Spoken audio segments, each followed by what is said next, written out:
Asia cup के final तक रसाई की जंग, पाकिस्तान का मुकाबला आज श्रीलंका से होगा। फाइनल तक रसाई के लिए पाकिस्तान के लिए आखिरी दोनों मैच जीतना जरूरी। दीगर टीमों की कारकर्दगी भी असरअंदाज होगी। दोनों टीमों में से हारने वाली टीम टूर्नामेंट से बाहर हो जाएगी। मैच पाकिस्तानी वक्त के मुताबिक शाम 7:30 बजे शुरू होगा।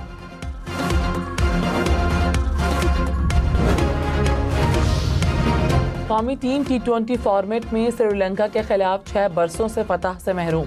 इस अरसे के दौरान पाकिस्तान ने श्रीलंका के खिलाफ 5 मैचेस खेले, 5 में शिकस्त का सामना करना पड़ा।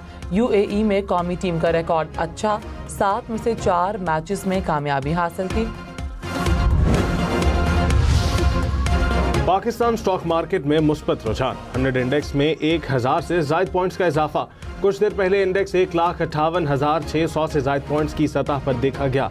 इंटरबैंक में डॉलर 10 पैसे सस्ता, कीमत 281 रुपये 35 पैसे हो गई।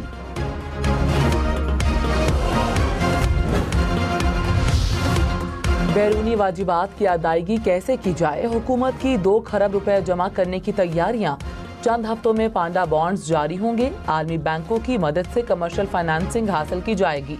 ज़राए के मुताबिक 30 करोड़ से 50 करोड़ डॉलर की कमर्शियल फाइनेंसिंग के हुसूल पर भी गौर किया जा रहा है।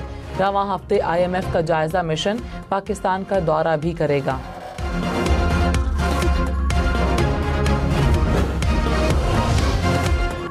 असलहा बरामदगी केस में वज़ीर आला खैबर पख्तूनख्वा अली अमीन गंडापुर के वारंट गिरफ्तारी बरकरार।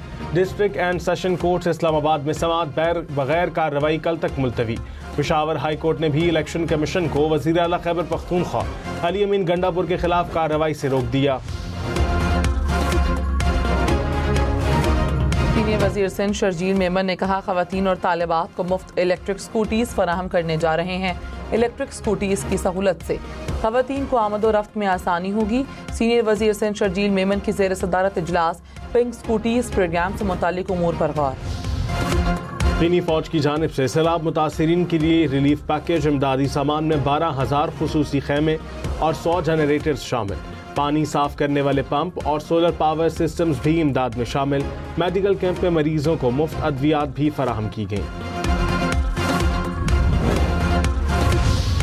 जलालपुर पीरवाला में सैलाब के 22 मोटरवे M5 20 किलोमीटर तक मुतासर, दोनों अतराफ पानी जमा। लियाकतपुर में सैलाबी पानी में कमी, बस्तियां मलियामेट हो गईं। मुजफ्फरगढ़ में आमों के बागात और फसलें तबाह, 2 लाख एकड़ रकबा ज़ेर-ए-आब। जलालपुर पीरवाला में सैलाबी पानी में डूबकर 2 नौजवान जाँ बहक। सऊदी अरब का आज कौमी दिन, सदर मुमलिकत और वज़ीर आज़म की सऊदी अरब के कौमी दिन पर मुबारकबाद। सदर आसिफ अली ज़रदारी ने कहा, सऊदी अरब के साथ हमारा मजबूत रूहानी ताल्लुक है। शराकतदारी खित्ते में अमन और इस्तेहकाम की जानिब भी एक अहम कदम है। वज़ीर आज़म शहबाज शरीफ ने कहा, भारत के साथ कशीदगी के दौरान सऊदी अरब की हिमायत पाकिस्तानी कौम हमेशा याद रखेगी। लाखों पाकिस्तानी सऊदी अरब को अपना दूसरा घर समझते हैं।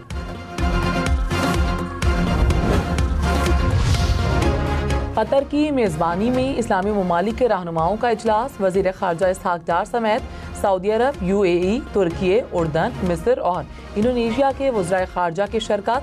UN जनरल असम्बली इजलास में मुश्तरका मौक़िफ़ अपनाने पर मुशावरत। इसहाक डार ने कहा, अमन, इस्तेहकाम और खुशहाली के फ़रोग़ की हर कोशिश की हिमायत करेंगे। पाकिस्तान का रियासत फ़लस्तीन को तस्लीम करने के ऐलान का खैर मकदम। नायब वज़ीर आज़म इसहाक डार ने कहा, पाकिस्तान को ये एजाज़ हासिल है कि आज़ादी के ऐलान के फ़ौरन बाद रियासत फ़लस्तीन को तस्लीम करने वाले अव्वलीन ममालिक में शामिल था। पाकिस्तान तमाम ममालिक से मुतालबा करता है कि रियासत फ़लस्तीन को तस्लीम किया जाए। 2 रियासती हल न्यूयॉर्क डिक्लेरेशन और बैनुल-अक़वामी कानून के ऐन मुताबिक है। सऊदी वज़ीर ख़ारजा फैसल बिन फरहान का भी फ्रांस की जानिब से फ़लस्तीन को तस्लीम करने का खैर मकदम। कहा, 2 रियासती हल ही अमन के हुसूल का रास्ता है। अक़वाम मुत्तहिदा कॉन्फ्रेंस अमन के हुसूल का तारीख़ी मौका है। इसराइल गज़ा में वहशियाना जराइम जारी रखे हुए हैं। मगरबी किनारे और मकबूजा बैतुल मक़दस में भी जुल्म किए जा रहे हैं। फ़लस्तीनी सदर महमूद अब्बास की आर्मी बरादरी से फ़लस्तीन को तस्लीम करने की अपील। कहा, आज़ाद रियासत की गवर्नेंस में हमास का कोई किरदार नहीं होगा। हमास और तमाम धड़े हथियार फ़लस्तीनी अथॉरिटी के हवाले कर दें। इसराइल ने हमेशा आर्मी बरादरी की यकीन दहाइयों की नफी की है। इसराइल को पाबंद बनाया जाए। तक्खर में तशद्दुद का निशाना बनने वाली ऊँटनी का इलाज कराची में जारी। ऊँटनी चांदनी की रिपोर्ट वज़ीर आला सिंध को पेश। CDRS की टीम चांदनी की सेहतयाबी के लिए खुसूसी निगहदाश्त जारी रखे हुए है। वज़ीर आला की तमाम जदीद वेटरनरी सहूलतें फराहम करने और इलाज की मुसलसल निगरानी की हिदायत। मुल्क में सैलाब और बारिशों के बाद डेंगू केसेस में इजाफा। इस्लामाबाद रावलपिंडी में एक दिन के दौरान 32 नए केसेस रिपोर्ट।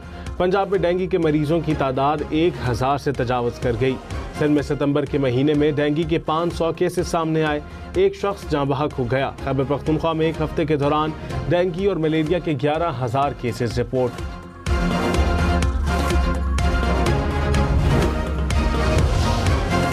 इस्लामाबाद में बगैर लाइसेंस ड्राइविंग करने वालों पर मुकदमा दर्ज होगा। गिरफ्तारियां भी होंगी। इस्लामाबाद ट्रैफिक पुलिस ने शहरियों को ड्राइविंग लाइसेंस के हुसूल के लिए 1 अक्टूबर तक की डेडलाइन दे दी। रावलपिंडी रिंग रोड का मंसूबा 70% मुकम्मल। बाकी काम रवां साल के आखिर तक मुकम्मल हो जाएगा। डायरेक्टर जनरल RTA का रिंग रोड का दौरा, प्रोजेक्ट पर काम का जायजा लिया।